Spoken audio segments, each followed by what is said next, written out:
जय श्री राम भक्तों। आज की इस पवित्र कथा में हम सुनेंगे उस महावीर योद्धा की कहानी जिसने अपने धर्म, अपनी भक्ति और अपने स्वामी के सम्मान के लिए रावण की सोने की लंका में भी सिर नहीं झुकाया, जिसका नाम था अंगद। ये केवल एक कथा नहीं है, ये है अडिग विश्वास, अटूट भक्ति और धर्म की विजय की अमर गाथा। तो भक्तों, तैयार हो जाइए एक ऐसी दिव्य यात्रा के लिए जहां साहस भी झुकेगा लेकिन धर्म नहीं। बहुत समय पहले की बात है, जब पृथ्वी पर अधर्म अपने चरम पर था। लंका का राजा रावण अपनी शक्ति के घमंड में देवताओं और मानवों को चुनौती दे रहा था। और उसी समय भगवान श्री राम ने धर्म की रक्षा के लिए लंका पर चढ़ाई की तैयारी की। उनके साथ थे वानर सेना के वीर योद्धा हनुमान जी, सुग्रीव, नल, नील और सबसे विशेष एक युवा लेकिन अडिग योद्धा अंगद केवल एक योद्धा नहीं था, वो था बलि का पुत्र। लेकिन उसके जीवन का उद्देश्य बदल चुका था।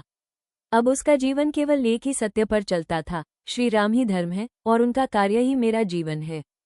जब समुद्र पर सेतु बनाया गया तो वानर सेना लंका की ओर बढ़ी। हर योद्धा के दिल में उत्साह था, लेकिन साथ ही एक चुनौती भी थी, रावण की विशाल शक्ति और उसकी अहंकारी सेना। इसी बीच भगवान राम ने अंगद को एक विशेष जिम्मेदारी दी, लंका में शांति संदेश लेकर जाना। यह एक कठिन कार्य था, क्योंकि यह सिर्फ संदेश नहीं था, ये था रावण के दरबार में जाकर धर्म की शक्ति को स्थापित करना।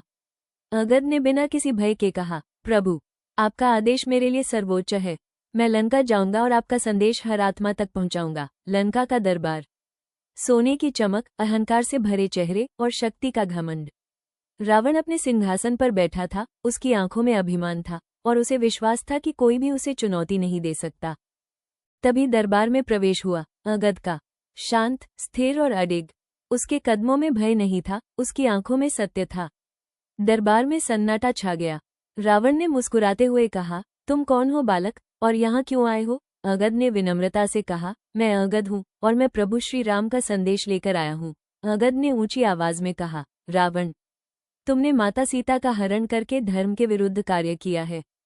श्री राम ने तुम्हें अंतिम अवसर दिया है, माता सीता को लौटा दो और धर्म के मार्ग पर लौटाओ। सभा में हंगामा मच गया।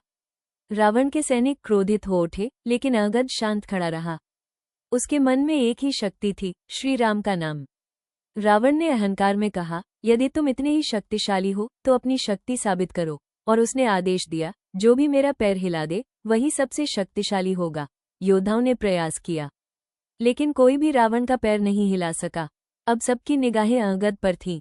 अंगद आगे बढ़ा, शांति से। उसने अपना पैर रावण के सामने रखा और कहा, यदि तुम सच में शक्तिशाली हो तो इसे हिला कर दिखाओ। लेकिन इससे पहले कि रावण कुछ करता, अंगद ने अपना पैर जमीन पर मजबूती से रखा और कहा, मैं स्वयं नहीं, मेरे पीछे स्वयं भगवान श्री राम खड़े हैं। पूरा दरबार स्तब्ध रह गया।